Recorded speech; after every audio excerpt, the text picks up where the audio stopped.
ওতে কি লেখা আছে গো? সজল হালদারের হার্ট ফুটো হয়ে গেছে। একেবারে পয়েন্ট ব্ল্যাঙ্ক রেঞ্জ থেকে গুলিটা করা হয়েছে। গুলিটা নিচের দিকে মুভ করে ডায়াফ্রাম ফুটো করেছে, ইনস্ট্যান্ট ব্লিডিং, আর তারপরে মৃত্যু। মানে যখন গুলি চালানো হয়েছে তখন ভিকটিম আর শুটার খুব কাছাকাছি ছিল, রাইট?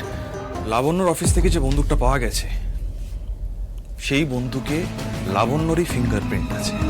আর শুধু তাই নয়, ওই বন্দুক থেকে একটাই গুলি চালানো হয়েছে। সজল হালদারের বডি থেকে যে গুলিটা পাওয়া গেছে সেটা কি ওই বন্দুকেরই? তার রিপোর্ট পেয়েছো? সেখানেও কোনো আশার আলো নেই ধানু। ওই বন্দুক থেকে গুলিটা বের হয়েছে, আর কোনো উপায় নেই।